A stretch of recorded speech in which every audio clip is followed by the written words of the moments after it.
Hello and welcome to Dinner on Your Doorstep. This week we're in Birmingham! Each week we'll be travelling the length and breadth of the UK. In this episode we're heading to the home of the barges, the Bull, and of course the Balti. First on the menu, we need to take a trip to Abdul's Curry House to learn a little bit more about this local delicacy.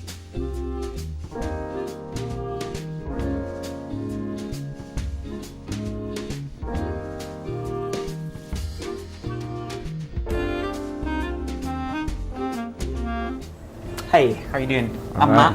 I'm Rafiq. So what dish are we going to be making today? We're going to make a balti tarkadal Cool. for you. Since you like vegetarian dishes, Yeah. so we'll do that. Don't worry, you don't have to wear a lab coat when you're making this at home. Dal is basically cooked on its own, is a dish on its own. It has salt, chili powder, turmeric and paprika, and it's boiled. First we leave it soaking after we've washed it, and then it's boiled in water until it's soaked up the water. Dal is probably the easiest one that we do. So how long on average does a dish like this take to make? Well, I mean, if you've got dal ready to hand, it takes maybe maximum 10 minutes, and then you've got to wait for the naan and chapati, so you're looking at about 15 minutes all in all.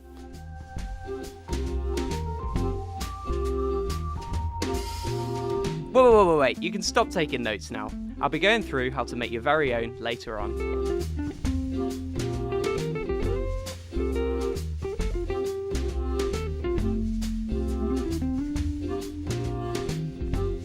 Not half bad.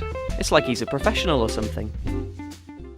So this is your dish, isn't it? Yeah. Yeah, so how did you come up with the idea to make it? Well, what happened was that we used to have a chef working for us, and what he used to do was fry the garlic and onions and then throw the cold dal into it, and it wasn't bringing the same taste that we were getting at home.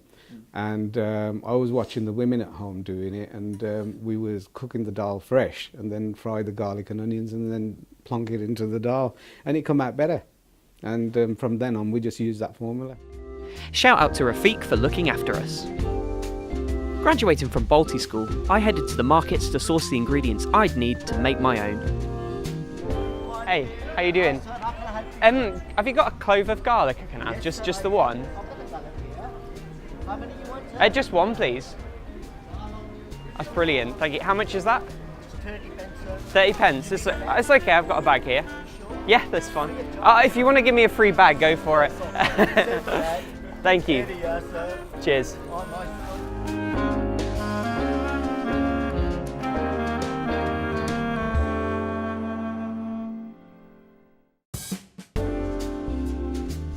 With a quick stop at Tesco's, other supermarkets are available, I head on over to Meg's flat, a student who wanted to be a little bit more adventurous with her cooking.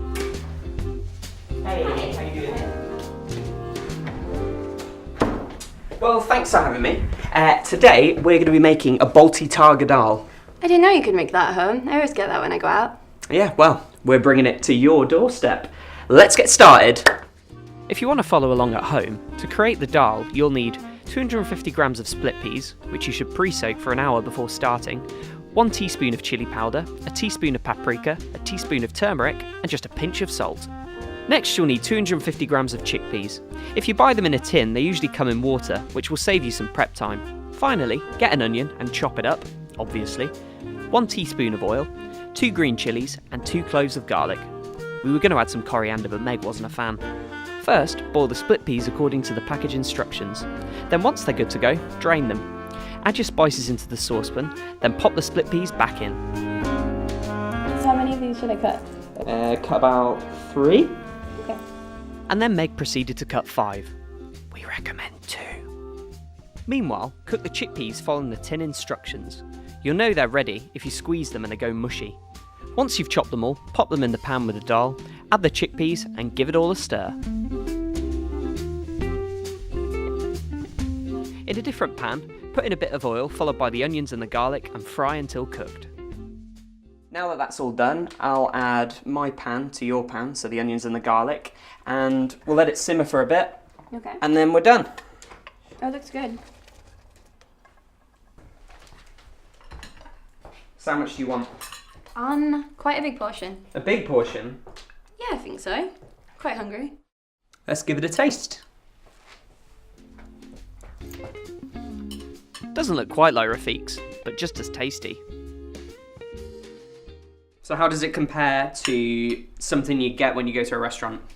It's really similar. Maybe you shouldn't have put those 5 chilies in. I shouldn't have put the 5 chilies in, and you were the one who cut them. Well, that was really good, don't you think? Yeah, really good. All that's left to do now is washing up. I think it's about time for me to go.